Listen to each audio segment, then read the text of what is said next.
क्या है? मैडम एक वर्ड यूज कर रही थी बहर, बहर क्या है? तो हुआ क्या कि उर्दू पोइट्री का अगर हम ओरिजिन देखें तो उसमें दोनों हिंदी के जो छंद हैं उनके भी कुछ आसार लिए गए हैं, उनके भी कुछ रूल्स लिए गए हैं, और अरबिक पोइट्री जो है, अरबिक में बेत होती थी, वहाँ पर अरब में एक परंपरा थी कि हम वो सुनाते थे, तो उसके कुछ रूल्स होते हैं कि भाई आप जब लिखेंगे तो ऐसा हो कि वो कानों को एक सिलसिला सा लगे, मतलब वो कहीं टूटे ना। तो आप खुद ही जब कोई बात आप पोइट्री की कोई लाइन कोई आदमी कहता है कि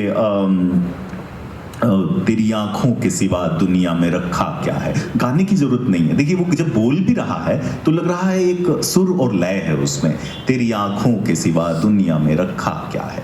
तो ये जो आप देख रहे हैं शब्दों का उतार चढ़ाव, तेरी आंखों के सिवा दुनिया में रखा क्या है, आप देख रहे हैं कि कुछ शब्द बड़ी आवाज कर रहे हैं, कुछ शब्द छोटी आवाज कर रहे हैं। ये बड़ी और छोटी आवाजों का जो संगम है, दैट कॉम्बिनेशन, उसको हम बहर कहते हैं। वो एक रूल में बांधना होता है बहर को। तो उसका एक एग्जांपल लेते हैं हम। आपको मैं बताऊं, एक बहुत बड़े फ्रीडम फाइटर थे हजरत मोहानी, कानपुर के रहने वाले थे हजरत मोहानी। हजरत मोहानी फ्रीडम फाइटर थे, जेल में थे और लिखते थे। इतनी अच्छी गजल वो लिखते हैं। तो उनकी मैं जब गजल बताता हूं जो आप सब ने सुनी है कि चुपके चुपके रात दिन आंसू बहाना याद है, हजरत मोहानी की लिखी हुई गजल है। मैं इसको लेकर आपको बताऊंगा कि बहर क्या है, कि चुपके चुपके चुपके रात दिन आंसू बहाना याद है, हमको अब तक आशिकी का वो जमाना याद है।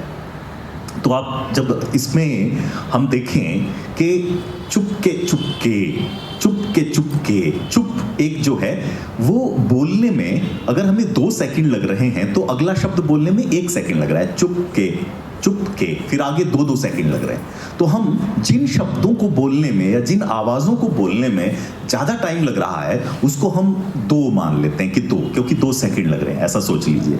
और जिन आवाजों को बोलने में बहुत छोटा टाइम लग रहा है उसको हम 1 मान लेते हैं, तो हम मानते हैं कि 1 आवाज लग रही। तो जैसे उन्होंने कहा चुपके चुपके, तो चुप 2 1, चुपके चुपके 2 1 2 2।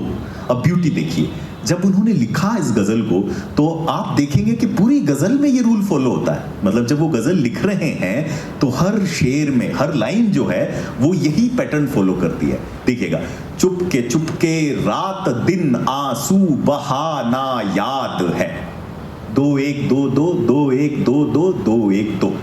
चुपके चुपके रात दिन आंसू बहाना याद है, हमको अब तक आशिकी का वो जमाना याद है।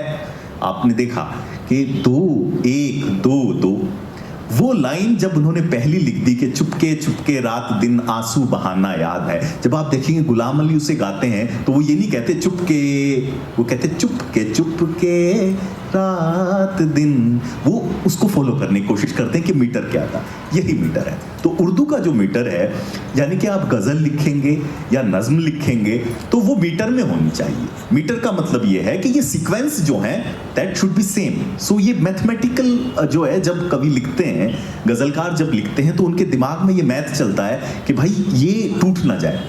तो ऐसी सीक्वेंस है, जैसे ये सीक्वेंस थी 2 1 2 2 2 1 2 2 2 1 2, और सीक्वेंस हो सकती है 1 1 2 2 2 1 2 2 1 2। ऐसी लगभग 32-33 सीक्वेंसेस हैं, 32 to 33 जो कॉमन है, वैसे ज्यादा हैं। उसी में गजल को लिखा जाता है।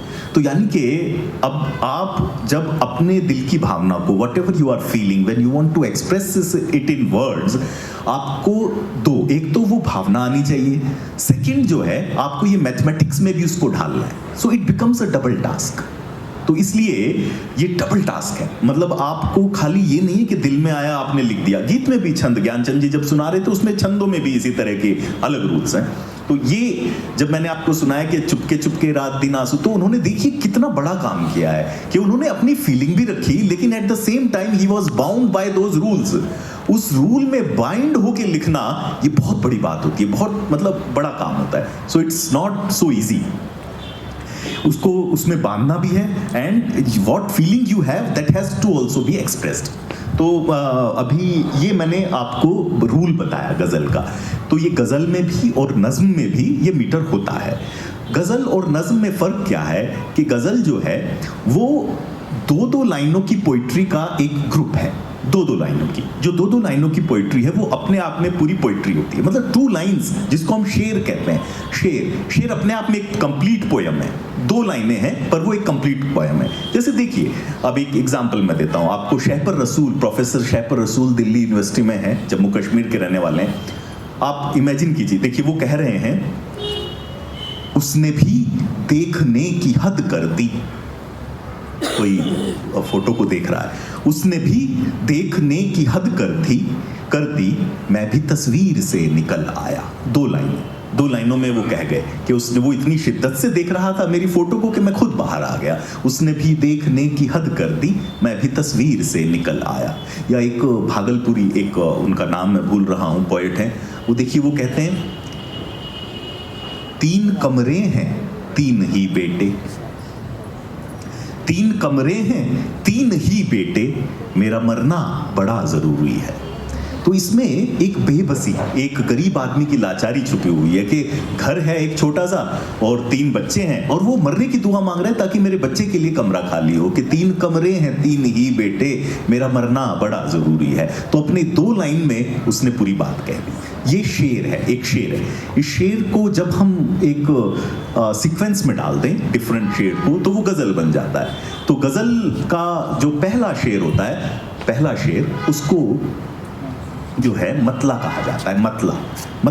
मतले में क्या होता है कि उसकी दोनों लाइनें राइमिंग करती हैं। मतला जैसे, चुपके चुपके रात दिन आंसू बहाना याद है, हमको अब तक आशिकी का वो जमाना याद है।